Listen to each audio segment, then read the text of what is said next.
Tonight, we step into a narrow London townhouse on a damp Tuesday morning in the year 1843, where the coal fire has just been stirred to life and the gas lamps flicker weakly against the persistent grey seeping through the velvet curtains. You stand before a mahogany-framed mirror, still in your linen nightshirt, and you run your fingers along the contours of your jaw. The stubble you feel there is not merely hair, it is a statement, a declaration, a heavy responsibility that separates you from the servant who empties your chamber pot and the labourers shuffling past your window toward the factories. You are about to engage in a ritual that will consume the better part of an hour, require the coordination of a half-dozen specialized instruments, and quite possibly result in the kind of minor blood loss that Victorian gentlemen simply pretend does not happen. You will emerge transformed, your face sculpted into a masterpiece of masculine presentation, and you will do it all again tomorrow morning, and the morning after that, because this is the price of being a gentleman in the age of empire. If you survive the experience without nicking your jugular or accidentally trimming off an entire sideburn, you might just pass inspection when you call upon Miss Ashcroft this afternoon. The odds, frankly, are not in your favor. So, before you get comfortable, take a moment to like the video and subscribe, but only if you genuinely enjoy what I do here. Now, dim the lights, and let's ease into tonight's journey together.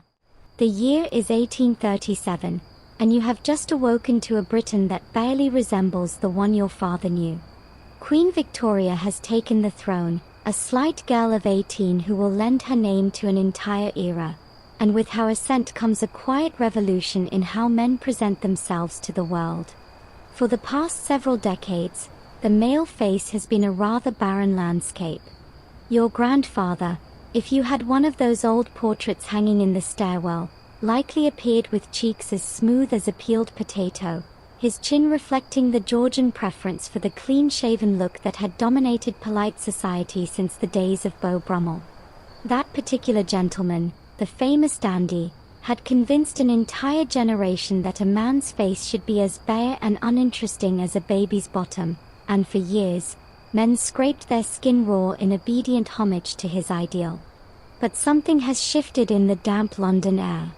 You notice it in the clubs, in the coffee houses, along the promenades where gentlemen gathered to see and be seen. The jaws of England are slowly, deliberately, sprouting hair. What began as a whisper among the military men returning from the Napoleonic Wars, soldiers who had grown whiskers for warmth and practicality on campaign, has become a chorus. The Duke of Wellington, that living monument to British triumph, has been seen with side whiskers of considerable ambition. Writers, artists, even members of parliament are allowing their razors to rest an extra day, then two, then a week. You find yourself caught in the cross-currents of this change, unsure whether to reach for the soap and blade or to let nature take its course. You glance again at your reflection and consider the gravity of the choice before you. This is not, you must understand, a matter of simple personal preference. In this year of 1837, your beard, or your lack of one, will announce to every person you meet exactly where you stand on a dozen different questions you never asked to answer. It will signal your politics, for the clean-shaven face has become associated with the old guard, with the Tories who view change with suspicion, while whiskers suggest a certain sympathy with reform, with the Chartists agitating for voting rights, with the romantic spirit blowing across Europe. It will broadcast your profession. Clergymen tend toward the clean look, while artists and writers cultivate the bohemian wildness of untamed facial hair. It will even hint at your marital status and your moral character, for there are those who insist that a man who cannot keep his own beard in order cannot possibly be trusted with a wife, a fortune, or the empire itself. You reach for the pitcher of water on your washstand and pour it into the basin, watching the steam rise in the cold morning air. The decision presses upon you. Once you commit to the beard, you commit to a lifetime of maintenance, of oils and balms, of specialized scissors and razors curved to fit the contours of the human face. You commit to the judgment of strangers who will assess the symmetry of your side whiskers and the precision of your mustache line. You commit, most terrifyingly, to the daily ritual of dragging a blade of extraordinary sharpness across the tender skin of your own throat, trusting your hand not to tremble when you think about the afternoon's appointments or the letter from your mother that arrived yesterday. But you also commit to something else, something that pulls at you despite the risks. You commit to joining a brotherhood that stretches back through the ages, to the Assyrian kings with their elaborately curled beards, to the Greek philosophers whose whiskers denoted wisdom, to the Tudor monarchs whose square-cut facial hair announced their authority to a trembling court. The Victorians, for all their talk of progress and industry, are deeply sentimental about the past, and in growing your beard, you reach across the centuries to claim kinship with every bearded man who came before. The water in the basin has cooled slightly, and you realize you have been standing here for several minutes, lost in contemplation of your own face. The servant will be up soon with your breakfast tray, and you cannot be found in this state of undecided whiskers. You must choose. You must commit. You must either reach for the razor or set it aside and embrace whatever grows from your jaw in the weeks ahead. You take a breath, and you make your decision. You have made your choice, and now you must live with the consequences. It has been 3 weeks since you last touched a razor to your face, and the transformation unfolding on your jawline has become impossible to ignore. You catch your reflection in shop windows as you walk to your club, in the polished silver of a teapot at breakfast, in the worried eyes of your mother when she visits unexpectedly and finds you looking, as she puts it, like something that crawled out of the peat bogs. The stubble has given way to something more substantial, more deliberate, and with each passing day, you become increasingly aware that your face is no longer your own private territory. It has become public property, subject to interpretation, scrutiny, and the kind of unsolicited commentary that Victorian gentlemen usually reserve for discussing the weather or the deplorable state of the railways. You discover, to your mild horror, that your beard has become a moral compass pointing directly at your character for all the world to read. The Victorians, you see, possess an almost supernatural ability to derive profound ethical meaning from the most mundane aspects of daily life. They can examine a dust mote dancing in a sunbeam and produce a 20-page treatise on the spiritual significance of domestic cleanliness. They can observe a child playing with a hoop and write 3 volumes on the moral development of youth. It should come as no surprise, then, that they have developed an elaborate system of beard interpretation that would make a medieval scholar of religious iconography blush with admiration. You step into your club on Pall Mall, and the moment you cross the threshold, you feel the weight of assessment settling upon your shoulders like a particularly heavy overcoat. The elderly gentleman reading his newspaper by the fire glances up, his eyes traveling across your face with the practiced evaluation of a man who has spent decades judging other men by the most superficial of criteria. He does not see the new growth on your cheeks as mere hair. He sees industry, because a well-maintained beard suggests a man who rises early and tends to his appearance before attending to business.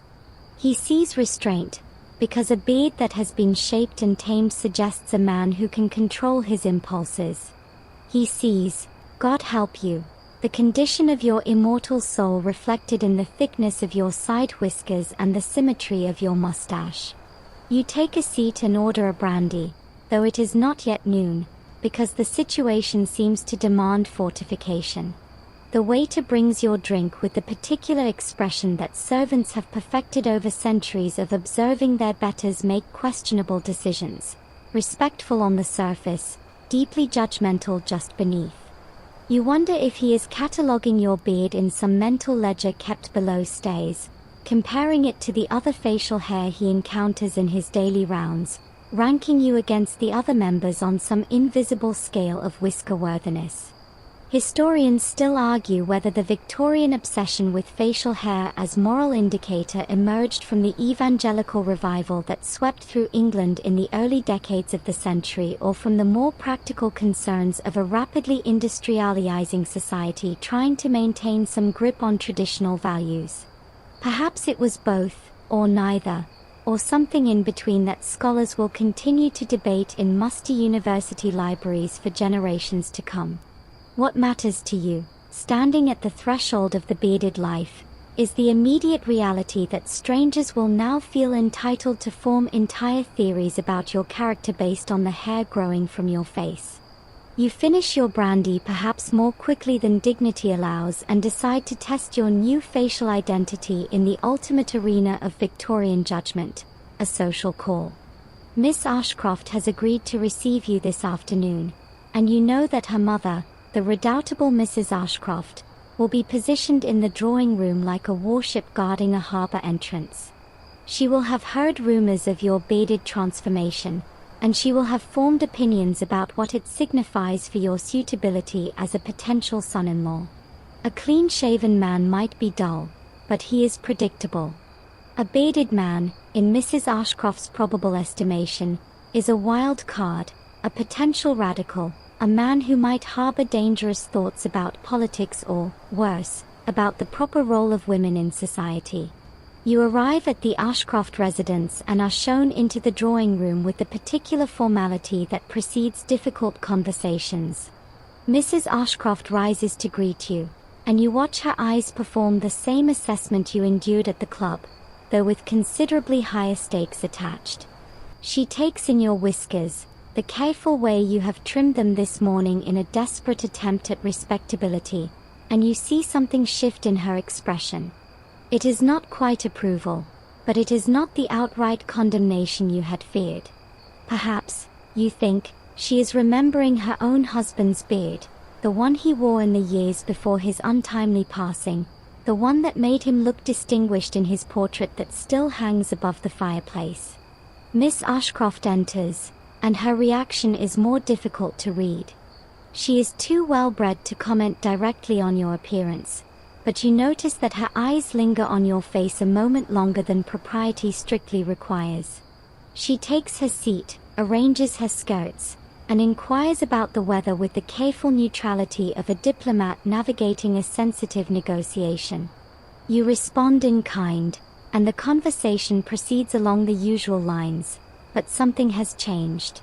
Your beard sits between you like an uninvited guest, present in every exchange, coloring every word with implications neither of you can fully articulate. As you take your leave an hour later, having survived the ordeal without major incident, you realize that you have crossed some invisible line. You are now a bearded man in a world that cares deeply about what beards mean. The moral compass has been fixed to your face, and you will spend the rest of your days navigating by it, whether you wish to or not. You stand now before your mahogany dresser, the morning light filtering through the lace curtains to illuminate what can only be described as an arsenal.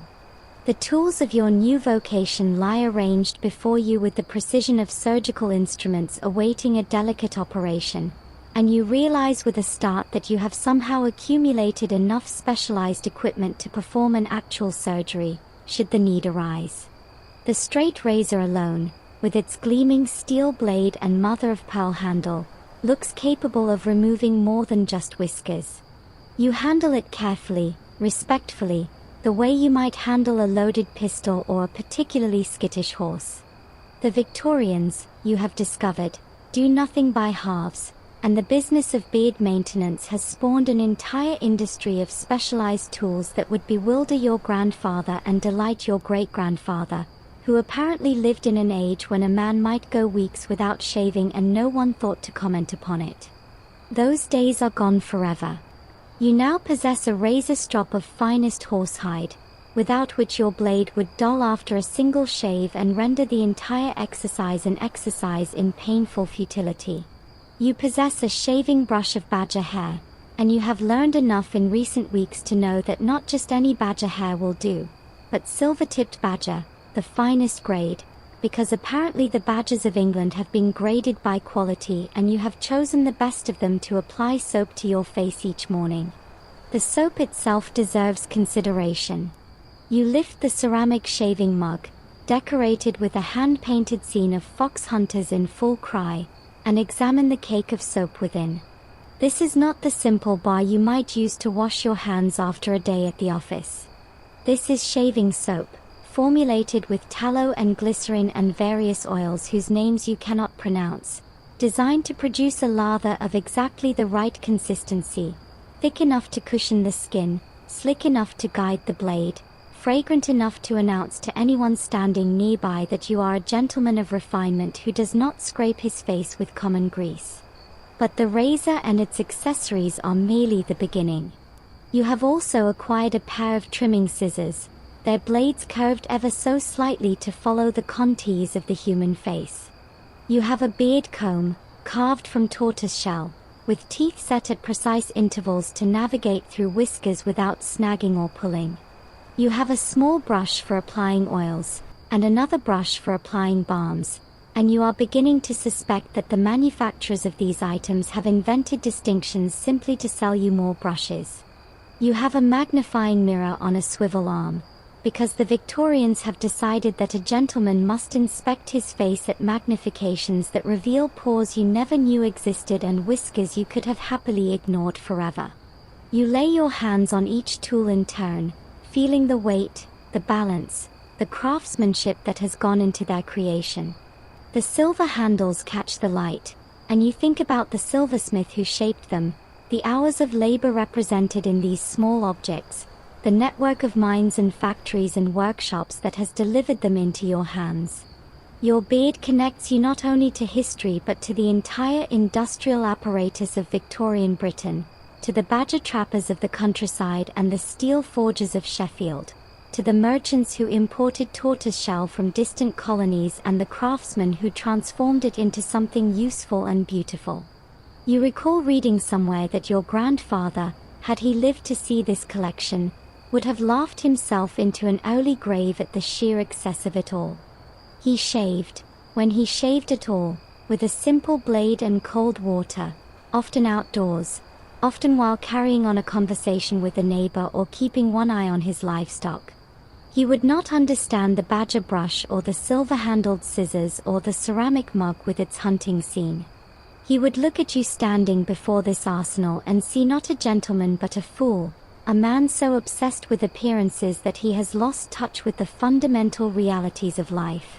But your grandfather, you remind yourself, never had to navigate a drawing room full of Victorians. He never had to endure the scrutiny of a Mrs. Ashcroft or the silent assessment of a club full of peers. He lived in a simpler time, when a man's worth was measured by his land or his livestock or his ability to fell a tree without assistance.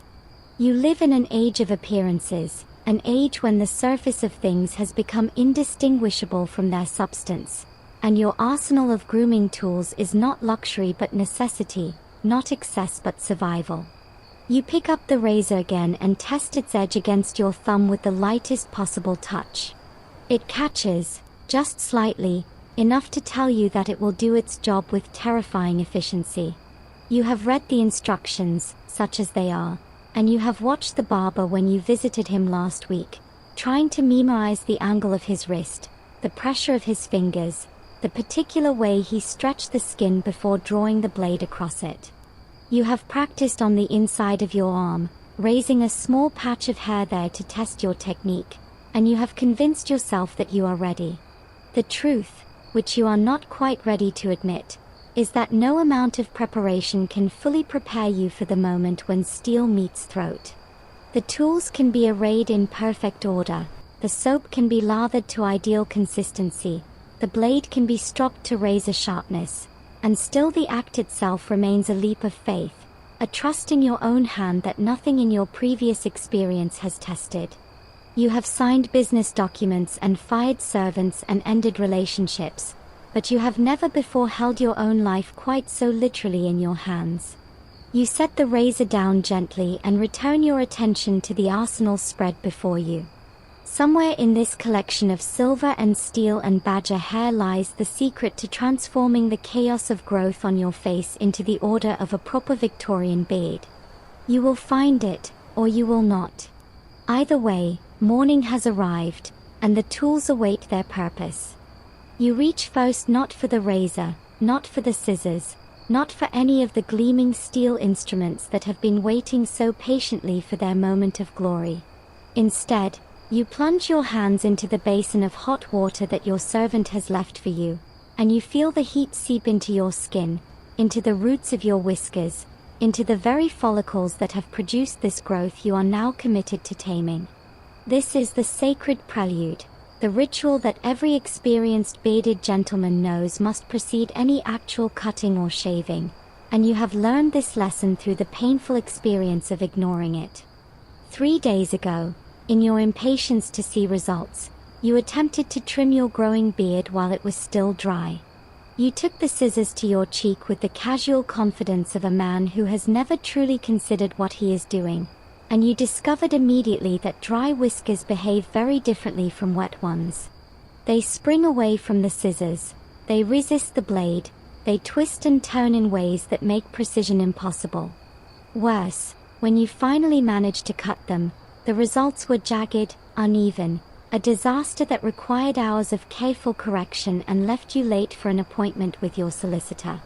You arrived looking like you had been in a fight with a hedgehog and lost, and the solicitor, a clean-shaven man of the old school, regarded you with the particular pity reserved for those who have attempted something beyond their capabilities. You will not make that mistake again. The hot water is not merely preparation. It is the foundation upon which the entire edifice of your bearded presentation will be built. You soak a cloth in the basin, wring it out just slightly, and press it to your face, letting the heat penetrate deep into the hair shafts. The whiskers soften, become pliable, lose their aggressive resistance and submit to your intentions. You hold the cloth there for a full minute, then 2, then 3. Because you have learned that patience in this early stage pays dividends later when the blade begins its work. The science of this, though you would not have called it science when you began, is straightforward enough. Each hair on your face is covered in a layer of natural oil and protected by a cuticle of overlapping scales, much like the scales on a fish or the shingles on a roof. When the hair is dry, these scales lie flat and tight, creating a surface that resists cutting and blunts blades with alarming speed.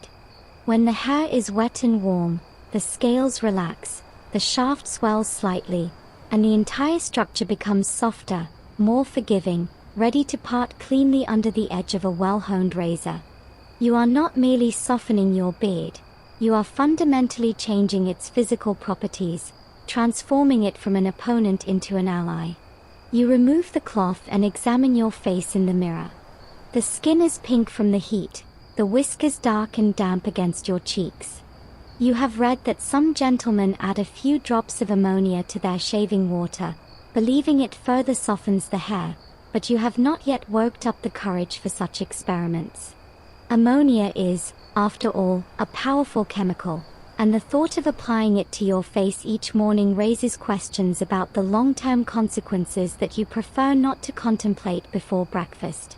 The steam rises around you, fogging the edges of the mirror, and you think about the sheer quantity of hot water required to maintain a Victorian gentleman's face. Your household consumes coal to heat this water, coal that was mined by men working in dangerous conditions deep beneath the earth. Coal that was transported by railway or canal to your doorstep. Coal that represents the entire industrial might of Britain devoted to the singular purpose of warming your shaving water. Your beard, in ways you never anticipated, connects you to miners in Wales and railway workers in the Midlands, to the great furnaces of the Iron Bridge Gorge and the steam engines pumping water from ever deeper seams. You are not just a man with whiskers. You are a node in a vast network of extraction and consumption that powers the greatest empire the world has ever seen. Historians still argue whether the Victorian obsession with personal grooming drove industrial innovation or merely benefited from it. The shaving soap in your mug, for example, could once only be produced in small batches by local apothecaries. Now it is manufactured on an industrial scale, flavored with essential oils imported from distant colonies, packaged in ceramic pots produced in Staffordshire potteries, distributed through a network of shops and catalogues that spans the entire kingdom. Your morning ritual participates in an economy of global proportions, and you cannot help but wonder, as the steam continues to rise, what the miners and factory workers would think if they could see the ultimate destination of their labor. You reach for the shaving brush and dip it in the hot water, watching the badger hairs darken as they absorb moisture. You swirl the brush in the soap mug, working up a lather with circular motions that your barber assured you would produce the finest foam.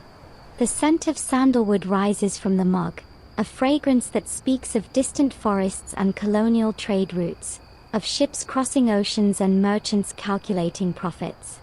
You apply the lather to your face with the same circular motions, coating every whisker in a layer of warm, fragrant foam that will protect your skin and guide your blade. The steam continues to rise, and you close your eyes for a moment, letting the warmth envelop you. This is the sacred prelude, the ritual that separates the gentleman from the laborer, the careful from the careless, the civilized from the rough. In this moment, with the hot cloth against your skin and the scent of sandalwood in your nostrils, you understand why the Victorians have elevated shaving to an art form. It is not merely about removing hair. It is about transformation, about the daily ritual of turning yourself from the rough material of sleep into the finished product of society. The steam prepares you not just physically but mentally, spiritually, for the work ahead. You open your eyes and meet your own gaze in the fogging mirror. The lather covers your face like a mask, and behind it, you are already becoming someone else. The lather sits on your face like a warm cloud, and now you must make a decision that will shape not only how your beard looks but how it feels, how it smells, how it presents itself to the world throughout the long day ahead. You turn your attention to the collection of bottles and pots arranged on your dresser, an apothecary of possibilities that has grown steadily since you committed to the bearded life. Each container promises something slightly different: softness here, shine there, control in this small blue bottle with the elegant label, and you have learned that choosing among them requires a discernment you did not possess when you began this journey. The Victorians, you have discovered, possess an almost mystical faith in the power of oils and balms to transform not only the physical properties of hair but the very character of the man beneath it. You lift a small amber bottle and read the label again, though you have memorized its contents by now. Macassar oil, named for the distant Indonesian port from which its ingredients supposedly originate, has become the foundation of countless gentlemen's grooming routines, despite the fact that most of what is sold in London shops bears little relation to anything actually produced in Macassar. The name alone conjures images of tropical islands and exotic trade routes, and that is apparently enough to justify the price and the somewhat greasy residue it leaves on your collar by day's end. You have learned to be careful with Macassar oil, having ruined 3 good collars in your first week of use before someone kindly explained that the substance was meant to be applied sparingly, not poured liberally over the head like a libation to the gods of grooming. A few drops, warmed between the palms, worked gently into the whiskers. This is the proper technique, and you have finally mastered it through patient practice. The result is a beard that gleams with subtle health, that catches the gaslight in ways that suggest vitality and vigor, that announces to anyone standing nearby that you are a man who understands the importance of maintenance. But Macassar is merely the beginning.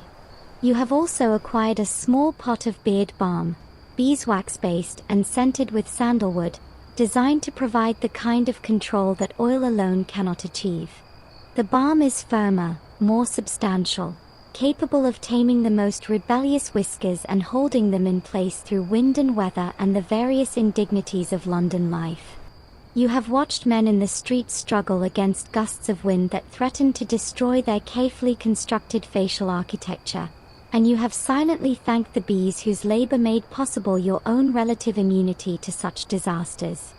The balm requires more effort to apply, must be warmed between the fingers and worked through the beard with patience and attention, but the results justify the trouble. You have also experimented with various scents, because you have learned that a Victorian gentleman's beard is not merely a visual statement but an olfactory one. The sandalwood of your balm competes with the lavender of your shaving soap and the faint citrus of the macassar oil, and you have spent many mornings trying to determine whether these scents harmonize or clash, whether they create a unified impression or a confused cacophony of competing fragrances. Your nose, you have discovered, is not particularly sophisticated in these matters, and you have relied increasingly on the advice of the chemist who sold you most of these preparations. He speaks of notes and bouquets with the authority of a wine merchant, and you have learned to nod along and purchase whatever he recommends.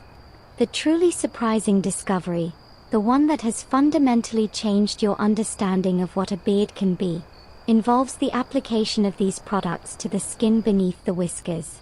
You had assumed, in your innocence, that beard care was exclusively about the hair itself. But the Victorians, with their characteristic thoroughness, have determined that a healthy beard requires healthy skin, and they have developed an entire category of products designed to nourish the follicles, soothe the epidermis, and prevent the various irritations that can plague a bearded man. You now possess a small jar of something called skin food, a thick, creamy preparation that you massage into your jaw each night before sleep, and you have noticed a definite improvement in the comfort and appearance of your facial landscape. Historians still argue whether the Victorian explosion of grooming products represented genuine innovation or merely clever marketing to a population increasingly obsessed with appearances. The chemists and perfumers of the era certainly developed new formulations, new combinations of ingredients, new methods of production that made their products more consistent and more widely available. But they also developed new anxieties, new insecurities, new reasons for gentlemen to doubt the adequacy of their natural endowments. A man who had never considered the condition of his facial skin could suddenly be convinced that his beard suffered from inadequate nutrition, that his follicles were crying out for exactly the preparation being offered at a reasonable price by the gentleman behind the counter. You think about this as you work the oil through your whiskers, feeling it penetrate to the roots, softening and conditioning each hair. The line between genuine improvement and manufactured need is not always clear, and you suspect that your grandfather would have laughed at the entire enterprise. He would have washed his face with cold water and called it done, and his beard, if he had one, would have survived his neglect without apparent complaint. But your grandfather did not have to navigate a world where every detail of presentation carries meaning, where the slightest imperfection can be read as evidence of moral failing, where the competition for social position requires constant vigilance over every aspect of appearance. You catch a whiff of sandalwood as you turn your head, and you realize that you have come to associate this scent with the feeling of being properly prepared for the day ahead. The oil, the balm, the careful attention to skin and hair, these have become rituals that center you, that mark the transition from private self to public presentation, that remind you of the standards you have chosen to meet. Whether the products themselves are necessary or merely reassuring hardly matters at this point. What matters is that they work, that they transform the chaos of morning into the order of afternoon, that they help you become the gentleman you have decided to be. You set down the oil and reach for the comb, ready now to begin the actual work of shaping. The comb moves through your whiskers with a smoothness that would have been impossible before the oil, before the steam, before the patient preparation of the past half hour. You feel the teeth parting the hairs, aligning them, bringing order to the gentle chaos of growth that has spread across your face. This is the moment of truth, the point at which preparation gives way to action, and you find yourself holding your breath as you consider the decision that now confronts you. The shape of your beard must be chosen, and once chosen, It must be cut into existence with tools that offer no opportunity for revision. You study your reflection with the intensity of a portrait painter studying a subject, searching for the clues that will guide your hand. Your face, which you have seen thousands of times without truly seeing it, suddenly reveals itself as a landscape of possibilities and limitations. The bone structure beneath the flesh, the way your jaw curves from ear to chin, the particular geometry of your cheekbones and the set of your eyes, all of these must be considered, weighed, incorporated into the design you are about to execute. A beard that fights your natural features will announce itself as a mistake, a failed experiment, a testament to poor judgment. A beard that harmonizes with your face will appear inevitable, as though nature itself intended you to wear exactly this configuration of whiskers. The Victorian Gentleman of 1843 faces a bewildering array of bearded possibilities, each with its own name, its own requirements, its own social implications. You have seen men with the full beard, the whiskers growing unchecked across cheeks and chin and throat, connected to the hair of the head in a continuous flow of masculinity.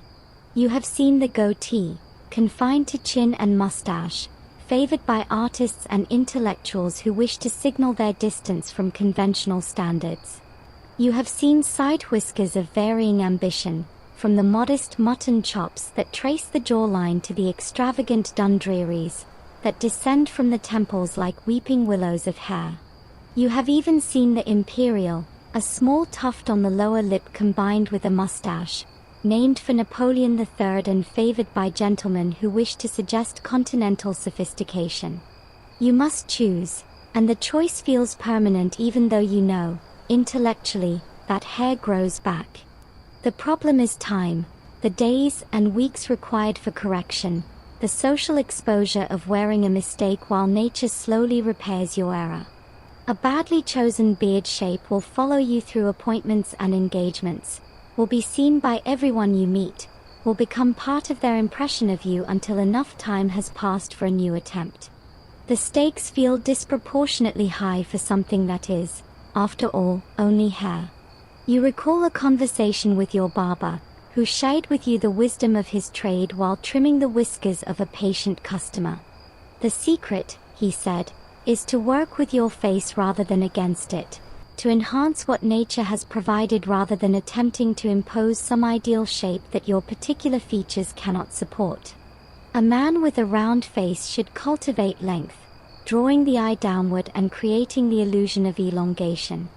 A man with a narrow face should encourage fullness on the sides, balancing proportions and softening angles.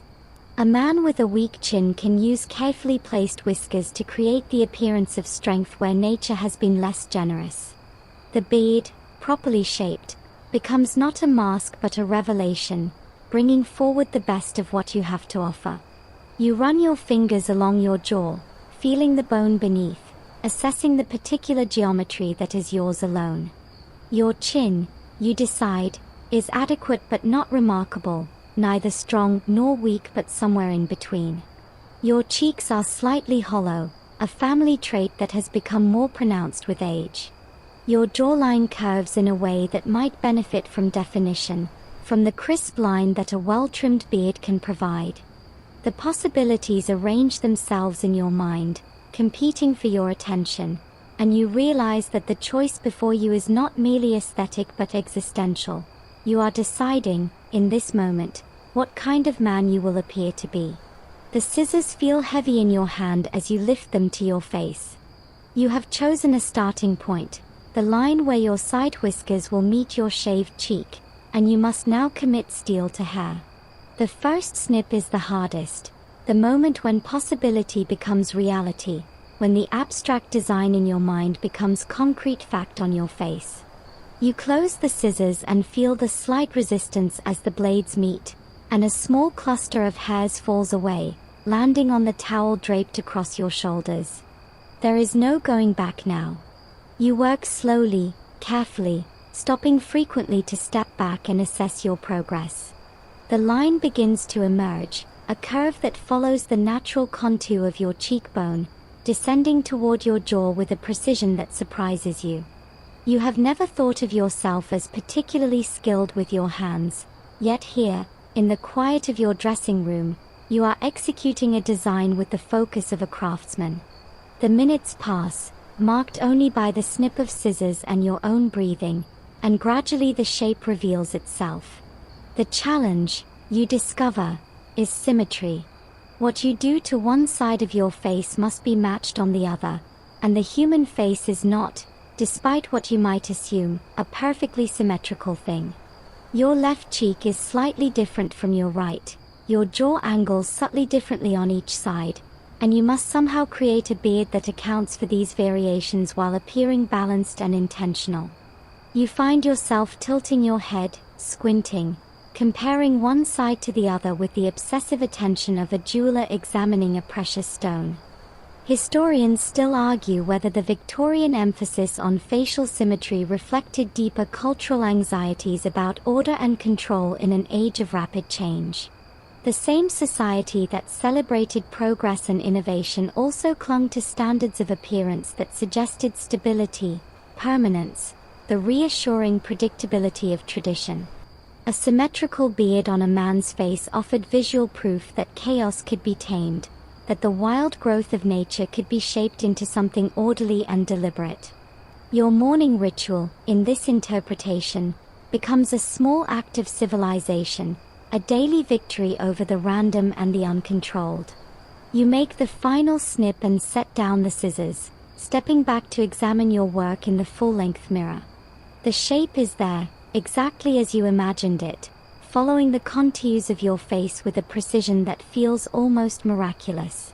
You turn your head from side to side, checking the angles, and you permit yourself a small smile of satisfaction.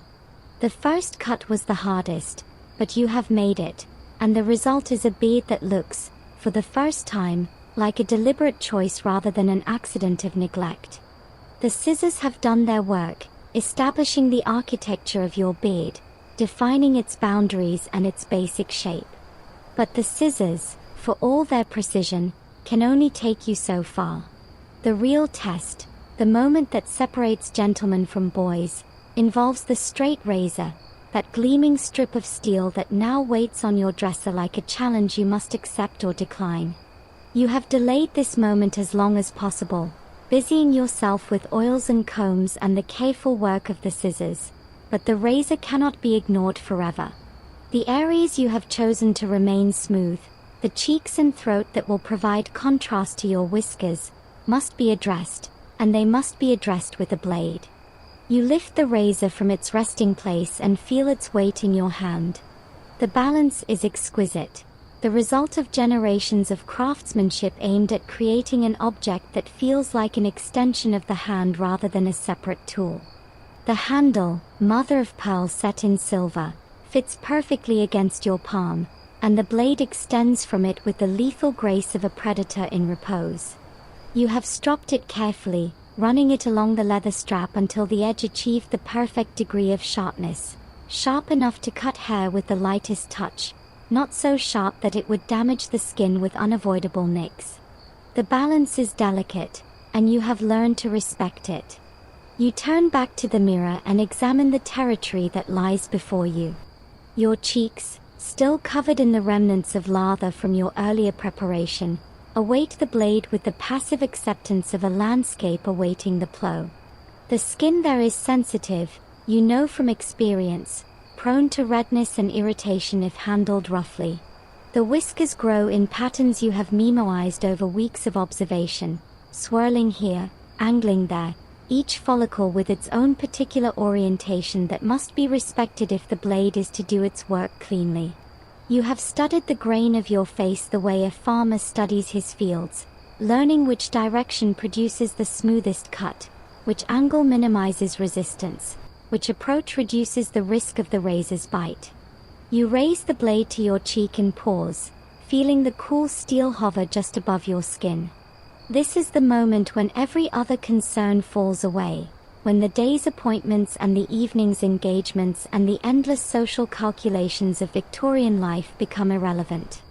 Nothing exists except your hand, your face, and the razor between them. The slightest tremor, the smallest lapse in concentration, and you will spend the next week explaining to acquaintances that the cut on your cheek came from a shaving accident rather than a duel or a drunken brawl. The shame of such an admission, you have learned, is considerable, and you have developed a profound respect for any man who can navigate the morning ritual without leaving evidence of his efforts on his skin. You draw the blade across your cheek in a long, smooth stroke, feeling the whiskers part before it with a sound like silk tearing. The lather accumulates on the blade, a white foam carrying the remnants of your stubble, and you wipe it on the edge of the basin before continuing.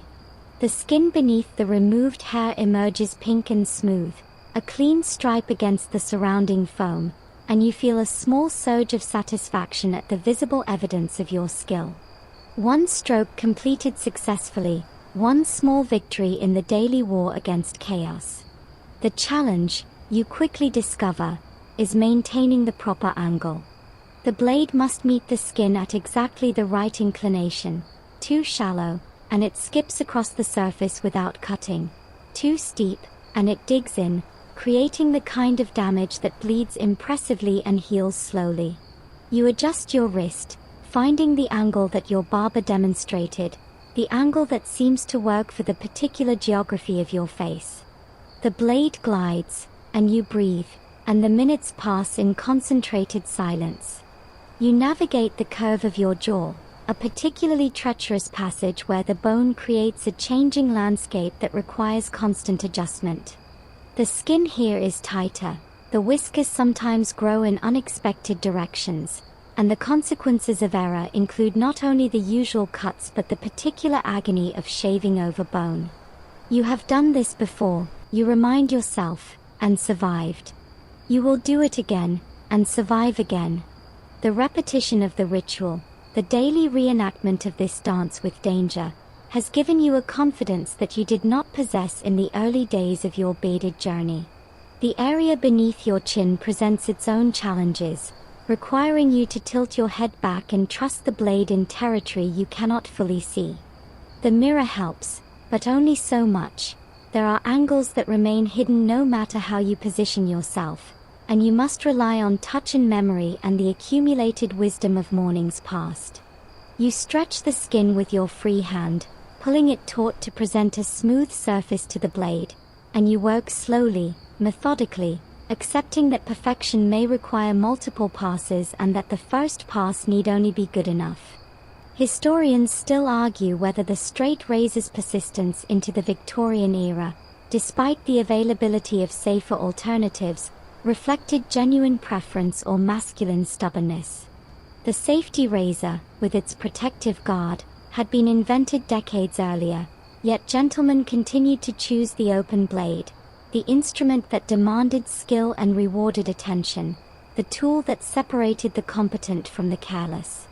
There was something in the Victorian character, perhaps, that valued difficulty for its own sake, that saw in the daily risk of the straight razor a small proof of manhood, a daily test that could be passed or failed but never avoided. You finish the last stroke and examine your work in the mirror. The areas you have shaved are smooth, free of stubble, gleaming slightly with the residue of soap and the natural oils of your skin. The areas you have left bearded stand in sharp contrast, their shape defined by the line you created with the scissors, their presence announced by the absence around them. You have survived another morning, another dance with the blade, another test of nerve and skill. The razor, wiped clean and returned to its resting place, awaits tomorrow's performance. You have conquered your cheeks and navigated the treacherous territory of your jaw, but the most delicate operation of the morning still lies before you. You turn your attention to the space between your nose and your upper lip, that narrow strip of real estate that the Victorians have decided carries more communicative weight than almost any other part of the male face. Your mustache, still damp from the earlier washing, now demands your full concentration, and you approach it with the particular respect owed to any enterprise that involves sharp steel in close proximity to your nostrils and your mouth. The mustache, you have learned, is not merely a component of the beard but a statement in its own right, capable of conveying subtlety and meaning that the coarser whiskers of the cheeks cannot match. A well-tended mustache suggests attention to detail, a willingness to engage in the finicky work of grooming that separates the truly dedicated gentleman from the merely adequate one. A neglected mustache, by contrast, announces a man who has given up, who allows his facial hair to grow across his lip and into his meals, who has surrendered to the entropy that threatens all civilized things. You have seen such men in the dining rooms of London, men who must pause between bites to wipe soup from whiskers that should never have been allowed to approach the bowl, and you have silently resolved never to join their number. The tools for mustache maintenance are smaller than those you have used elsewhere, more delicate, designed for precision rather than coverage. You select a pair of tiny scissors, their blades barely an inch long, and a fine-toothed comb that can navigate the dense growth above your lip without pulling or snagging. You have also prepared a small pot of mustache wax, a substance whose existence you would have found absurd before you understood the particular challenges of keeping upper lip hair under control. The wax is firm, almost solid at room temperature, but it softens with the warmth of your fingers and can be worked into the whiskers to train them in the desired direction. You begin by combing the mustache downward, against its natural grain, to assess its length and density. The hairs fall over your lip, obscuring it completely, and you note with satisfaction that the growth has been consistent, neither too sparse in the center nor too thick at the corners. The ideal mustache, according to the gentleman whose opinions you have come to respect, should be full enough to be noticed but not so full that it overwhelms the face or interferes with the basic functions of eating and speaking. You are aiming for distinction without drama, presence without performance, and the mustache you see in the mirror seems willing to cooperate with this ambition. The challenge begins when you attempt to trim. The upper lip is not a flat surface but a curved one, changing angle as it approaches the corners of the mouth, and the mustache hairs that grow from it follow these contours in ways that must be respected.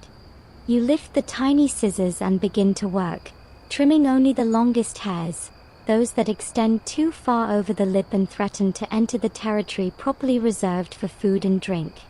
The work requires concentration, a steady hand, and the willingness to stop frequently and assess your progress from multiple angles. One misplaced snip, and you will be explaining to acquaintances for the next 2 weeks why your mustache appears to have been attacked by a particularly aggressive caterpillar. You pause to consider the shape you are creating. Some gentlemen prefer their mustache to follow the natural line of the lip, curving gently downward at the corners in a continuation of the mouth's own architecture. Others cultivate the handlebar style, training the ends to sweep upward and outward in a gesture of almost military assertiveness. You have chosen something in between, a mustache that acknowledges the possibilities of styling without committing to the elaborate maintenance that the more extreme styles require. The wax will help, you hope, to encourage the hairs to lie in the direction you have chosen, to resist the natural tendency to droop and straggle as the day wears on. You reach for the wax and warm a small amount between your fingertips, working it until it becomes pliable and slightly sticky. The scent of beeswax and essential oils rises to your nostrils, a fragrance that has become familiar over weeks of morning ritual. You begin to apply it to the mustache, working it into the hairs from the center outward, shaping and directing as you go. The wax provides control, the ability to train even the most rebellious whiskers to conform to your intentions, but it also provides a certain gloss, a visible evidence of care that announces to anyone who looks closely that you are a man who attends to details. The final step, the one that separates the adequate mustache from the distinguished one, involves the curling of the ends. You have seen gentlemen whose mustache terminate in perfect spirals, symmetrical flourishes that catch the light and draw the eye. You have attempted to replicate this effect with varying degrees of success, and you have learned that the key lies in patience and heat. A warm finger, gently twisting each end between thumb and forefinger, can encourage the waxed hairs to hold a curve that will survive the day's activities. You perform this operation slowly, carefully, watching in the mirror as the shape emerges. Historians still argue whether the elaborate mustache styles of the Victorian era represented genuine aesthetic preference or a form of competitive display among gentlemen with time and resources to devote to personal grooming. The mustache, after all, is the most visible part of the beard, the element that faces others directly in conversation, that frames the mouth from which all important communications emerge.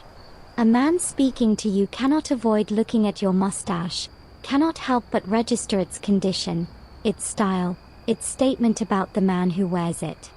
The mustache, in this sense, becomes part of the conversation, a silent commentary on everything else you say.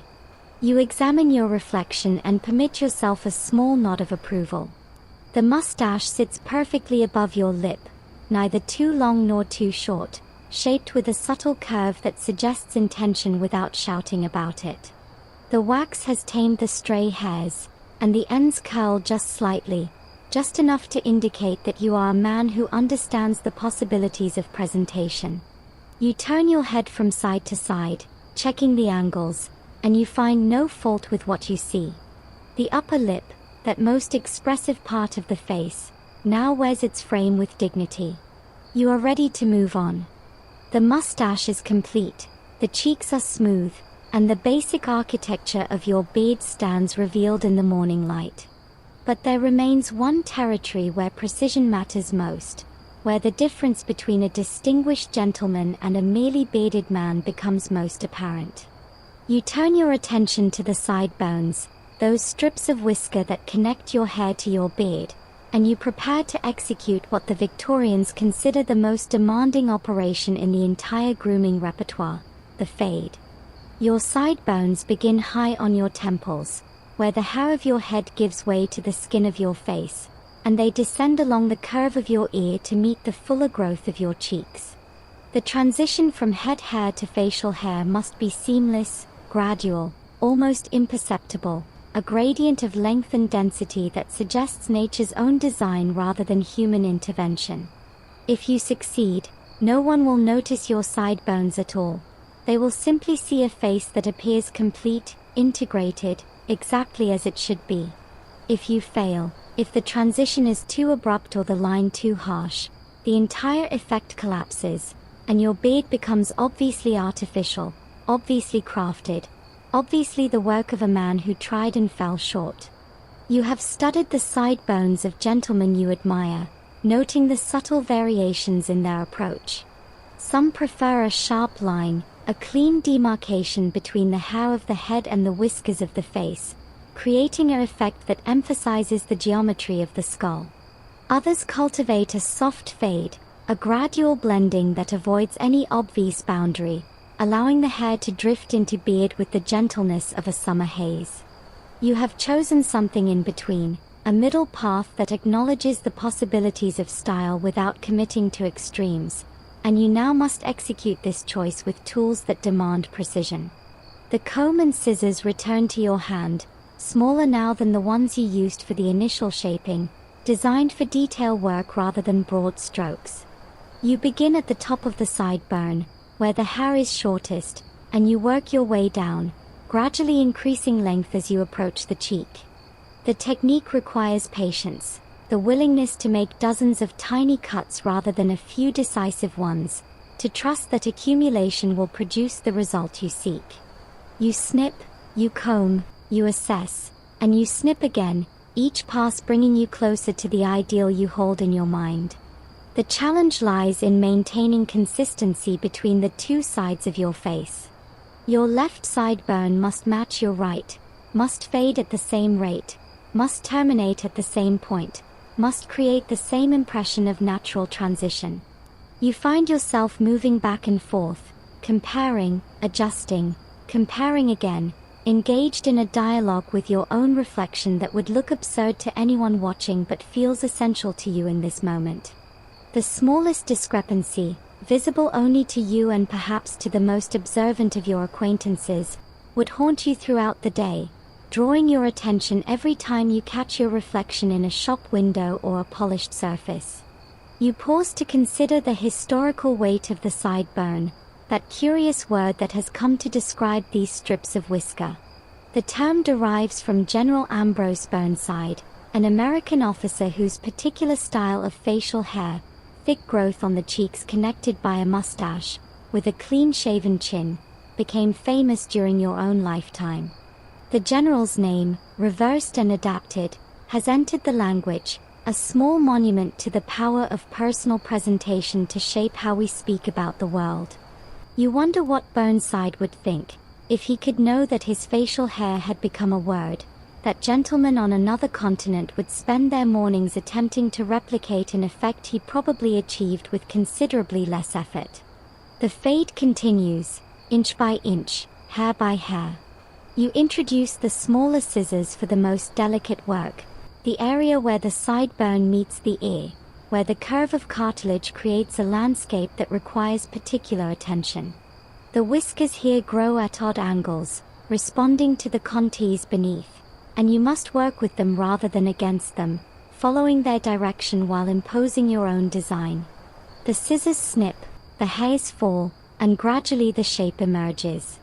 Below the ear, the sidebone widens slightly, preparing to merge with the fuller growth of the cheek.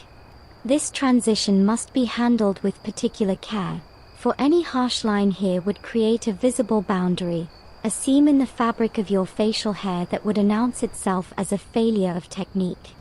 You work slowly, using the comb to lift the hairs and the scissors to trim only the longest, gradually blending the shorter sideburn hair into the longer cheek hair until the boundary becomes indistinguishable. The effect, when you finally achieve it, is almost magical. The hair appears to flow continuously from temple to chin, varying in length but unified in purpose, a single statement rather than a collection of parts. Historians still argue whether the Victorian obsession with graduated facial hair reflected deeper cultural values about order and hierarchy. The fade, after all, represents a controlled transition, a smooth passage from one state to another without disruption or conflict. In an age increasingly concerned with social mobility, with the movement of individuals between classes and the blurring of traditional boundaries, perhaps the graduated sideburn offered a small reassurance, a visual proof that change could be managed, that transitions could be smooth, that the movement from one condition to another need not involve violence or rupture. You snip another hair and consider whether your morning ritual carries meanings beyond the merely personal. The final assessment requires a second mirror, which you retrieve from the dresser and position to show the back of your head. The sideburns must be visible from all angles, must maintain their integrity as you tone and move through the world, and the only way to confirm this is to examine them from perspectives you cannot achieve with a single reflection. You twist and turn, craning your neck, checking the transition from every possible angle, and you find nothing to criticize. The fade is smooth, the line is clean, the sideburns perform their function of connecting head to face with an elegance that satisfies even your demanding eye. You set down the tools and allow yourself a moment of quiet satisfaction. The sideburns are complete, the fade is achieved, and your beard now possesses the architectural integrity you have been pursuing since you first committed to this path. You have shaped the visible territories of your beard, the parts that face the world directly, that announce your presence and your standards to everyone you meet. But there remains one region that many gentlemen neglect, one landscape that remains hidden from casual view yet capable of undermining the entire effect if left untended.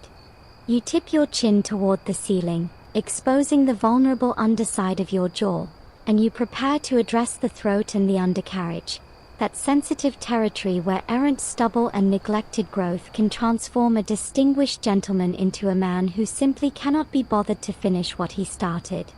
The throat presents challenges that the more visible parts of your face do not. The skin here is thinner, more delicate, more prone to irritation and the particular agony of razor burn. The whiskers, if you have chosen to let them grow, often emerge at unpredictable angles, swirling and crossing in patterns that defy simple description. And the entire region lies partially hidden from your view, requiring you to work by touch and memory as much as by sight, trusting your hands to navigate territory your eyes can only glimpse in the angled reflection of your mirror. You have made a choice about this territory, as you have made choices about every other part of your facial landscape. Some gentlemen prefer a full beard that extends uninterrupted from jaw to collar, a continuous flow of whiskers that announces abundance and masculinity. Others maintain a clean line beneath the chin, shaving the throat completely and defining the lower boundary of their beard with surgical precision. You have chosen something between these extremes, a compromise that acknowledges the possibilities while respecting the limitations of your particular face and your particular circumstances. The line of your beard, you have decided, will follow the natural contour of your jaw, leaving the throat smooth while maintaining fullness beneath the chin itself. The razor returns to your hand, freshly stropped and waiting. You have learned to approach this territory with particular respect, having made mistakes here in the past that taught you lessons you will not soon forget. A nick on the throat bleeds impressively and heals slowly, and the resulting scab sits in a location that rubs against your collar throughout the day, a constant reminder of your error. You have worn high collars to conceal such mistakes, have invented elaborate explanations for acquaintances who noticed your sudden interest in neckwear, have silently resolved never to repeat the experience. The throat demands attention, patience, and the kind of focus that excludes all other concerns. You begin by stretching the skin with your free hand, pulling it taut to present a smooth surface to the blade. The whiskers here grow downward, toward your chest, following the pull of gravity and the habits of a lifetime. You will shave with this grain, not against it, accepting that the result may be slightly less smooth than a second pass in the opposite direction would achieve. The trade-off is worth it, you have learned, because shaving against the grain on the throat invites the kind of irritation that leaves you red and raw for hours, a condition that no amount of oil or balm can fully conceal. The blade moves in long, careful strokes, clearing a path through the lather and revealing the smooth skin beneath. You work from the center outward, from the point of your chin toward the corners of your jaw, maintaining the angle that experience has taught you works best for this particular territory. The sound of whiskers parting fills the small space, a soft whisper that has become as familiar as the morning birds outside your window. You breathe slowly, evenly, maintaining the concentration that this work requires. The area directly beneath the chin presents the greatest challenge. Here the bone curves inward, creating a hollow that the blade must navigate without digging into the skin or missing patches of stubble. You tilt your head further back, exposing as much surface as possible, and you proceed with the kind of caution that only experience can teach. Short strokes now, rather than long ones, each one carefully placed and carefully executed. The blade glides over the curve, following its contour, and you feel rather than see the whiskers disappearing beneath it. Below the chin, where the throat begins its descent toward the collar, you must make a decision about where to stop. The line you have chosen must be maintained consistently, must follow the same curve on both sides of your neck, must create a boundary that looks intentional rather than accidental. You have marked this line in your mind, have visualized it through weeks of practice, and you now execute it with the confidence of repetition. The razor clears the final patch of lather, and you examine your work in the angled mirror, checking that the line is straight, that it follows the contour you intended, that no stray whiskers remain to betray your efforts. Historians still argue whether the Victorian emphasis on the shaved throat reflected practical concerns or deeper cultural anxieties about the boundary between the civilized and the animal. The throat, after all, is a vulnerable place, the location of the windpipe and the major blood vessels, the spot where a predator's teeth would fasten in a more primitive age. By keeping this territory smooth, by maintaining a clear line that separates the bearded face from the bare neck, The Victorian gentleman perhaps asserted his distance from the brute, his triumph over the animal within. Or perhaps he simply preferred the way it looked in his starched collars. The scholars will continue to debate, and you will continue to shave. You set down the razor and examine the territory you have cleared. The throat is smooth, the line is clean, and the undercarriage of your beard, that hidden region that so many neglect, has received the attention it deserves. You run your fingers along the boundary, feeling the contrast between the soft whiskers above and the bare skin below, and you nod with satisfaction. The work is not yet complete, but the most difficult passages lie behind you now. You reach for the towel to wipe the remaining lather from your skin, and you prepare for the final stages of the morning's ritual. The razor has been wiped clean and returned to its resting place. The lather has been rinsed from your skin, leaving your face fresh and slightly pink from the morning's exertions. But you are not finished yet, and you know it. The final stage of the ritual requires tools that are smaller, more precise, more demanding than any you have used so far. You reach for the finishing scissors, the ones with blades barely an inch long, and you prepare to enter the phase that separates the competent groomer from the true artist of facial hair. You step back from the mirror and examine your work with the critical eye of a judge at a flower show. The overall shape is there, the boundaries are clean, the fade is smooth, and the throat is properly cleared. But as you look closer, as you really look, you begin to notice the small imperfections that escaped your attention during the earlier stages. A single hair here, longer than its neighbors, disrupting the otherwise uniform surface of your cheek. A slight unevenness there, where the line of your sideburn wavers almost imperceptibly. A stray whisker on your neck, somehow missed by the razor, standing in isolated defiance of your efforts. These are the details that no one else will consciously notice but that everyone will unconsciously register. The small signs that distinguish a well-groomed gentleman from a man who simply went through the motions. You pick up the small scissors and lean toward the mirror, bringing your face into the closest possible focus. The magnification reveals details you could ignore at normal distance, pores you never knew existed, the subtle variations in skin tone, the way individual hairs catch the light at different angles. You have learned to work with this level of scrutiny, to accept that the mirror will show you things you might prefer not to see, to use this information rather than be paralyzed by it. The stray hair on your cheek demands attention, and you give it, snipping carefully at the very tip to bring it into alignment with its neighbors. The work is slow, methodical, almost meditative. You move from one section of your beard to another, searching for irregularities, correcting them when you find them. The scissors snip, the hairs fall, and gradually the surface of your facial hair becomes more uniform, more intentional, more obviously the product of careful attention. You have learned that this stage cannot be rushed, that attempting to hurry through it inevitably leads to mistakes that require further correction, that the only path to success is patience and persistence. The comb returns to your hand, and you use it to lift the hairs, exposing the lower layers that might hide their own irregularities. The beard is not a flat surface but a three-dimensional structure, with depth and volume that must be considered in the finishing process. You trim here, shape there, constantly checking and rechecking from multiple angles, building up the final form through 1,000 tiny adjustments. The process reminds you of something you once observed in a sculptor's studio, the way the artist would step back, assess, make a small change, step back again, repeating the cycle until the work achieved the desired effect. Your medium is hair rather than marble, but the principle is the same. The area around your mouth requires particular attention.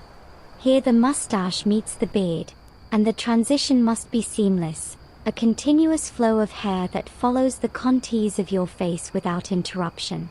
You use the smallest scissors for this work, the ones designed for the most delicate operations, and you proceed with the caution of a surgeon approaching a critical incision. The hairs here are finer, more subtle, more responsive to the slightest adjustment.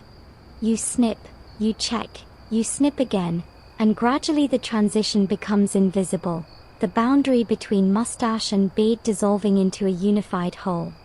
The second mirror returns to your hand, and you begin the process of checking angles that the main mirror cannot show. The profile of your beard must be as carefully considered as the front view, must present the same attention to detail, the same commitment to precision. You turn your head, examining the line from the side, checking that the shape follows the curve of your jaw, that the thickness is consistent from ear to chin, that nothing disrupts the clean silhouette you have worked so hard to achieve. The profile, you have learned, is often more revealing than the front, showing the true architecture of your facial hair in ways that a direct view can conceal. Historians still argue whether the Victorian obsession with detail in grooming reflected broader cultural values about precision and control. The same society that produced the Great Exhibition, with its celebration of manufactured perfection, also produced gentlemen who spent hours each morning pursuing an ideal of facial hair that existed only in their minds. Perhaps the connection was direct. The same impulse that drove the creation of perfectly machined steam engines also drove the pursuit of perfectly trimmed whiskers, a belief that human effort could impose order on any material, no matter how resistant. Or perhaps the connection was more personal, a private assertion of control in a world that increasingly seemed to spin beyond anyone's command. You make the final snip and set down the scissors, stepping back to examine the complete effect. The beard before you in the mirror is not the same beard you woke with this morning. It has been shaped, refined, brought to a level of completion that the raw material could never have achieved on its own. The hairs lie in orderly alignment, the boundaries are crisp and intentional, the overall effect is one of careful cultivation rather than accidental growth. You turn your head from side to side, checking every angle, and you find nothing to correct, nothing to adjust, nothing that fails to meet the standards you have set for yourself. The tools of your morning ritual lie scattered across the dresser, each one having played its part in the transformation. The scissors, the razors, the combs, the brushes, all have contributed to the final result, and all will be cleaned and stored and brought out again tomorrow for the same purpose. You reach for the oil, adding a final touch of shine, a final assertion of care. The beard catches the light, and you meet your own eyes in the mirror with something that might almost be called pride. You step away from the mirror and begin the process of dressing for the day, pulling on the layers of clothing that transform a private individual into a public gentleman. The shirt, the collar, the cravat, each piece adds to the armor you will wear as you venture out into the gaslit streets of London. But even as you dress, you remain aware of the beard, of its presence on your face, of the statement it will make to everyone you encounter. The private ritual is complete, and now begins the public performance. You descend the stairs and emerge onto the street, and immediately you feel the shift. The world outside your townhouse is not the neutral space you might once have imagined it to be. It is an arena of assessment, a gallery of judgment, a place where every glance carries meaning and every encounter offers an opportunity for evaluation. The people you pass on the pavement, the shopkeepers arranging their displays, the servants going about their morning errands, all of them see you, all of them register your appearance, all of them form opinions based on what they observe. Your beard, which felt so personal in the privacy of your dressing room, has become public property. You walk toward your club, taking the familiar route through streets that gradually fill with the activity of the morning. A costermonger calls out his wares, his own face smooth and unremarkable beneath his cloth cap. A pair of clerks hurry past, their cheeks bare, their side whiskers modest at best. A gentleman of obvious means approaches from the opposite direction, and you note with a mixture of assessment and competition that his beard is fuller than yours, more elaborately shaped, clearly the work of a professional barber rather than his own hands. He nods as you pass, and you nod in return, and in that brief exchange you have communicated everything about your respective positions in the hierarchy of facial hair. The club, when you reach it, presents a more concentrated version of the judgments you have already experienced on the street. The members gathered in the reading room, the men arranged in leather chairs with newspapers and cups of coffee, all of them look up as you enter. You feel their eyes on your face, assessing, cataloguing, comparing. A beard, you have learned, is never merely a beard in such company. It is a statement of affiliation, a declaration of standards, a claim to a particular place in the social order. The men who see you will remember what they have seen, will incorporate it into their understanding of who you are, will treat you differently based on the shape and condition of the hair on your face. You take a seat and order coffee, and you observe the room with the same attention you have just received. The variety of facial hair on display is remarkable, a living museum of Victorian possibilities. There is old Sir Humphrey, his whiskers grown long and white, cascading down his chest in a display of patriarchal authority that requires no additional explanation. There is young Mr. Thornton, his beard trimmed close and neat, suggesting the practical efficiency of a man who has business to conduct and no time for excess. There is Captain Reynolds, his mustache waxed into perfect handlebars, a remnant of his military service that he maintains with the discipline of a man who once took orders and now gives them. You sip your coffee and consider your own place in this taxonomy. Your beard, you decide, falls somewhere in the middle, neither so elaborate as to suggest vanity nor so simple as to suggest neglect. It announces you as a man who understands the importance of presentation without being consumed by it, who attends to details without obsessing over them, who has found a balance that suits his circumstances and his temperament. Whether this is the message you intended to send, whether it is the message others will receive, remains to be seen. The morning passes in the familiar rhythm of club life, conversation, newspapers, the occasional glance toward the door to see who else has arrived. You find yourself more aware than usual of how others respond to your presence, of the subtle signals that pass between men who have known each other for years or met only moments ago. A beard, you realize, is not merely a static feature but an active participant in social exchange, a thing that can be touched, admired, discussed, or pointedly ignored. When Mr. Blackwood compliments the shape of your side whiskers, you feel a small surge of validation. When Lord Pemberton passes without comment, you wonder what his silence might mean. Historians still argue whether the Victorian emphasis on public presentation reflected genuine social realities or a kind of collective anxiety about the instability of modern life.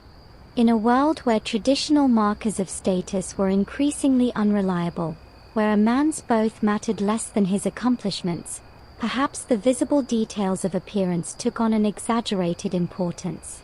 A beard could be seen, could be assessed, could be compared to other beards in ways that provided at least the illusion of certainty in an uncertain age.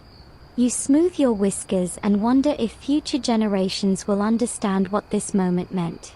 By afternoon, you have left the club and made your way to the home of an acquaintance for a scheduled visit. The drawing room here is smaller than the Ashcrofts', more intimate, and the conversation flows more easily as a result.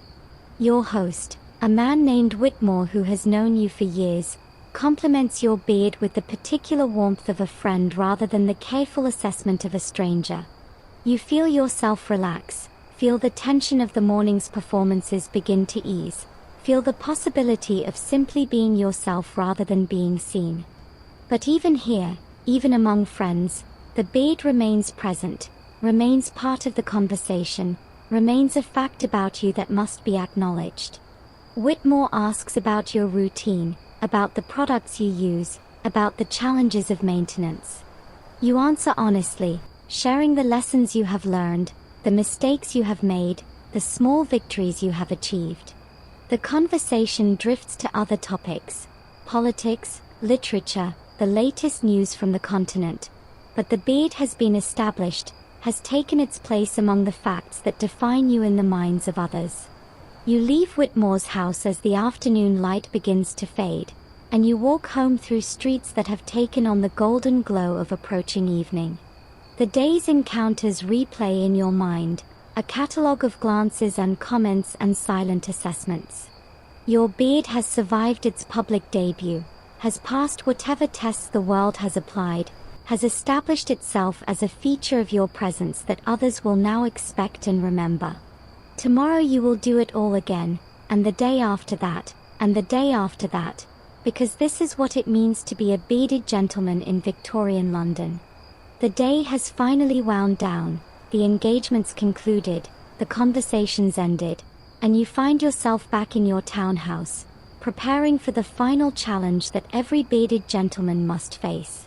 You stand in your dressing room, still in your shirt sleeves, and you contemplate the bed that awaits you in the adjacent chamber. The mattress looks soft, inviting, a promise of rest after the exertions of the day. But you know, with the particular knowledge that only experience can provide, that the bed is also a threat, a place where your carefully constructed beard can be destroyed in a single night of unconscious movement. You have learned this lesson through painful experience. In the early days of your bearded journey, you would simply lay your head on the pillow and trust to fortune, only to wake each morning with your whiskers flattened, twisted, distorted into shapes that bore no relation to the careful architecture you had created the day before. You would stand before the mirror, running your fingers through the chaos, wondering how a few hours of sleep could undo the work of an entire morning. The pillowcase, you eventually realized, was the enemy, a soft, insidious force that pressed against your face through the night, gradually destroying everything you had built. The solution, you have discovered, lies in strategy. You cannot simply abandon yourself to sleep as you once did, cannot simply close your eyes and let unconsciousness take you where it will. You must approach the bed with a plan, must position your body in ways that protect your whiskers, must maintain throughout the night an awareness that your sleeping self will not share. The task seems impossible, and yet you have found ways to make it work, small adjustments and accommodations that have gradually become habit. You begin by preparing your beard for the night ahead. The oils and balms that you applied in the morning have long since faded, their effects diminished by the activities of the day. You reach for a small amount of light oil, not enough to make your pillow greasy but enough to provide some protection, some flexibility that will help your whiskers survive the night. You work it through with your fingers, distributing it evenly, giving each hair a small measure of resilience against the pressure to come. The pillow itself requires attention. You have learned that certain materials are kinder to facial hair than others, that the smooth surface of fine linen causes less disruption than the rougher texture of cotton. You have also learned that the thickness of the pillow matters, that a thinner pillow allows you to position your head in ways that keep your beard from being crushed. You adjust the pillows on your bed, creating a configuration that you have developed through trial and error, an arrangement that offers the best chance of morning survival. Now comes the most critical decision, the position in which you will sleep. You have experimented with various options over the weeks, testing each one against the evidence of morning reflections. Sleeping on your back, you have found, offers the best protection for your beard, keeping it away from the pillow and exposed to the air. But sleeping on your back is not natural to you, not the position your body seeks when consciousness releases its grip. You have trained yourself to maintain it, have developed techniques for staying in place through the night, have learned to recognize the moment when you begin to turn and correct yourself before the damage is done. Sleeping on your side, your preferred position, requires more careful management. If you must sleep on your side, you have learned to position your head so that your beard rests on the edge of the pillow, hanging slightly over the side rather than being pressed into the fabric. This requires a particular angle, a particular relationship between head and pillow that feels awkward at first but becomes natural with practice. You have also learned to tuck your hand beneath your cheek, creating a barrier between your whiskers and the pillow, using your own flesh to protect the hair you have worked so hard to cultivate. The position you absolutely cannot tolerate, the one that guarantees destruction, is sleeping on your stomach. In this position, your entire face presses into the pillow, your beard flattened beneath the weight of your head, and the morning reveals a catastrophe that no amount of oil or combing can fully correct. You have learned to avoid this position at all costs, to wake yourself when you find your body drifting toward it, to maintain throughout the night a vigilance that seems to contradict the very purpose of sleep. Historians still argue whether Victorian gentlemen actually developed such elaborate strategies for protecting their facial hair during sleep, or whether these practices represent the kind of lore that accumulates around any subject without necessarily reflecting reality. The evidence is mixed, scattered through diaries and letters and the occasional mention in grooming manuals. What seems clear is that bearded men of the era took their whiskers seriously enough to think about such things, to consider the relationship between sleep and appearance, to develop theories and techniques for managing the unconscious hours. You climb into bed and arrange yourself according to the plan you have developed. The pillows are positioned, your head is angled, your beard hangs free of the fabric. You close your eyes and begin the slow drift towards sleep, maintaining as long as possible the awareness of your own position, the consciousness of your own body. At some point, you know, you will lose this awareness, will surrender to the unconscious movements that your sleeping self will make.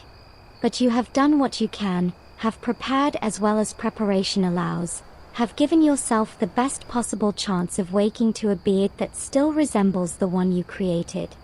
The last conscious thought before sleep takes you is of the morning, of the mirror, of the moment when you will assess the damage and begin again. The cycle continues, as it always does, as it always will. You sleep, and your beard sleeps with you, and tomorrow you will wake and tend to it once more. You wake to a morning that feels different from those that have come before. The light through the curtains has a particular quality, the sounds from the street carry a particular urgency, and you know before you fully open your eyes that something has shifted in the world outside your window. You lie still for a moment, assessing, and then you remember. The letter that arrived yesterday, the one you pushed aside unread, the one with the unfamiliar handwriting and the official seal. You reached for it now, your hand moving before your mind has fully caught up, and you break the wax with fingers that tremble slightly. The contents are brief, formal, devastating. A position you had sought, a position that would have secured your future and justified all the efforts of your bearded years, has been offered to another. The reasons are politely vague, the regrets conventionally expressed, but the message is clear. You have been judged and found wanting. You set the letter down and turn to the mirror, and for the first time in months, you look at your beard with something other than satisfaction. The days that follow are difficult. You move through your routines mechanically, performing the morning ritual without the attention it deserves, going through motions that have lost their meaning. The beard that once seemed a statement of intention now feels like a costume, an affectation, a foolish indulgence for a man who cannot even secure the position he needs. You catch your reflection in shop windows and feel a surge of something close to disgust, a sense that the whiskers on your face have become a symbol of everything that has gone wrong. The idea comes to you slowly, then all at once. You will shave. You will remove it all, every last whisker, and return to the smooth face you wore before this bearded adventure began. The thought brings a strange mixture of terror and relief, the terror of losing something that has become part of your identity, the relief of shedding a burden that has grown heavier than you realized. You do not act immediately, do not reach for the razor with the determination of a man who has made a final decision. But the idea takes root, and over the following days it grows, spreading through your thoughts until it occupies nearly all of them. The morning of decision arrives like any other. You stand before the mirror, the tools of your ritual arranged on the dresser, and you look at the face that has become familiar over these many months. The beard is there, waiting for your attention, expecting the usual sequence of oil and comb and careful trimming. But today you do not reach for the oil. Today you reach instead for the razor, and you hold it in your hand with a different intention than any that has guided you before. You begin at the sideburn, drawing the blade through the whiskers that you have cultivated with such care. They fall away, landing on the towel draped across your shoulders, and you watch in the mirror as the skin beneath is revealed. The effect is shocking, a pale stripe against the surrounding hair, and you pause for a moment to consider what you are doing. But you do not stop. You continue, stroke by stroke, clearing the hair from your cheek, from your jaw, from the territory you have defended so diligently against the encroachments of stubble. The mustache goes next, that carefully shaped statement that has framed your upper lip for so many months. The razor removes it in a few strokes, and you watch your mouth emerge from behind its curtain, looking somehow naked, somehow vulnerable, somehow younger than you remember. You run your tongue along your upper lip, feeling the smoothness there, the absence of the whiskers that have become so familiar that you had forgotten what bare skin felt like. The throat, the undercarriage, the final remnants of the beard, all fall before the blade, and within minutes you are looking at a stranger in the mirror. The face that stares back at you is your own, of course, but it is a version of yourself that you have not seen in months, a version that belongs to an earlier time, an earlier identity. You run your hand along your jaw, feeling the smooth skin, and you try to remember what it felt like to be this person, to move through the world without the weight of whiskers on your face. Historians still argue whether the decision to shave a beard carried the same emotional weight in Victorian society as the decision to grow one. The evidence suggests that it did, that a man who appeared suddenly clean-shaven after months or years of whiskers invited as much comment and speculation as a man who first appeared bearded. Your acquaintances will notice, will wonder, will form theories about what the change signifies. You will have to explain, or not explain, will have to navigate the same waters of social judgment that you navigated when you first committed to the bearded life. You step back from the mirror and examine the result of your work. The face before you is smooth, clean, free of the whiskers that have defined you for so long. It is also, you cannot help noticing, somewhat bare, somewhat unfinished, somewhat lacking in the character that the beard provided. You touch your jaw again, feeling the unfamiliar smoothness, and you wonder whether you have made a terrible mistake or a necessary correction. Only time will tell, and time, as always, will move at its own pace. The tools of your ritual remain on the dresser, waiting for tomorrow morning. But tomorrow morning will be different. Tomorrow morning, you will face a new question, a new decision, a new relationship with your own face. The beard is gone, and in its absence, you must discover who you are without it. The weeks have passed since you removed the beard, and you have learned things about yourself that the whiskers concealed.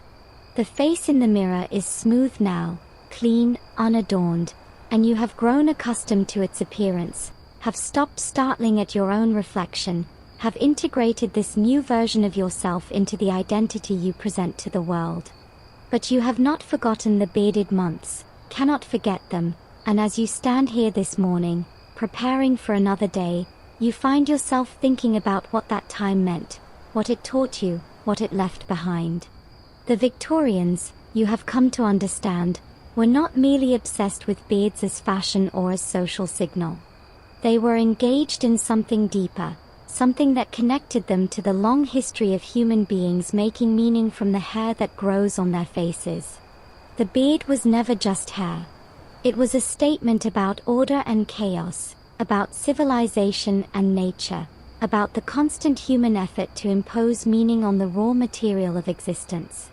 You grew your beard, maintained it, shaped it, and finally removed it. And through all of these actions you were participating in a tradition that stretches back to the earliest records of human culture. Consider the ancient Egyptians, who shaved their faces clean and wore artificial beards of metal or braided hair as symbols of royal authority. Consider the Greeks, who cultivated full beards as marks of philosophical seriousness, then shaved them off in periods of military mobilization. Consider the Romans, who moved from clean-shaven to bearded and back again as their emperors dictated and their cultural contact shifted. The beard has always been more than hair, has always carried meanings that transcend the merely personal, has always connected the individual to the larger currents of history. You think about the Assyrian kings whose carved reliefs you have seen in books, their beards curled and layered into elaborate architectures that must have required teams of servants to maintain.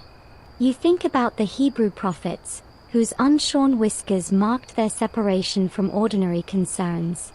You think about the Christian hermits of the early medieval period, who let their beards grow wild as signs of their withdrawal from civilized life.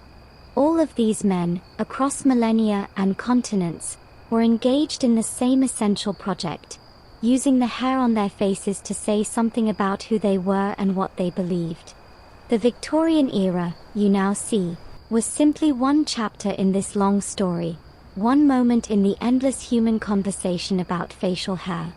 Your own journey, from clean-shaven to bearded and back again, has been a small echo of these larger patterns, a personal participation in traditions that extend far beyond your individual life. The beard you grew was never truly yours alone. It belonged to history, to culture, to the accumulated meanings that generations of bearded men had built around this simple biological fact. Historians still argue whether the decline of the great Victorian beards toward the end of the century represented a genuine shift in aesthetic preference or simply the natural pendulum of fashion swinging back toward the clean-shaven ideal. The reasons are complex, involving changes in military technology, shifts in medical understanding, the rise of new industries like safety razors that made shaving easier and more accessible. But whatever the causes, the effect was clear. The era of the great beard was passing, and a new chapter in the long history of facial hair was beginning. You run your hand along your smooth jaw and think about the men who will come after you, the generations of future gentlemen who will face the same choices you have faced. They will grow beards or shave them, will cultivate mustaches or go clean, will engage in the same eternal negotiation between nature and culture that has occupied men since before history was written.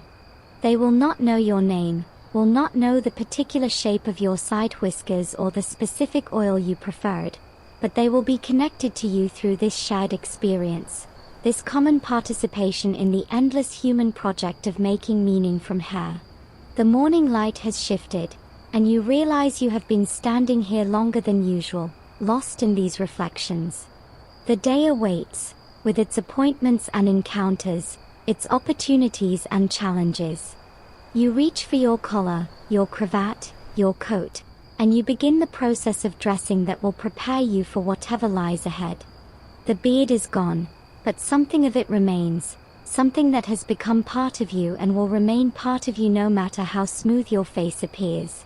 You think back to that first morning, so many months ago, when you stood before this same mirror and made the decision to let your whiskers grow. You could not have known then where that decision would lead, what it would teach you, how it would change you. The journey has been longer and stranger than you anticipated, filled with small triumphs and occasional disasters, with moments of satisfaction and moments of doubt. And now it has led you here, to this morning, to this smooth face, to this quiet understanding that the beard was never really about the hair at all. As you turn from the mirror and prepare to face the day, you carry with you the silent legacy of every bearded man who came before. The Assyrian kings, the Greek philosophers, the Hebrew prophets, the Christian hermits, all of them are present in some small way, their choices echoing through the centuries to touch your own. The Victorians added their chapter to this long story, and you added yours, and the story continues, as it always will, as long as men have faces and hair grows upon them. The door closes behind you, and you step out into the gaslit street, a smooth-faced man in a world that will soon forget what your whiskers meant. But you will not forget.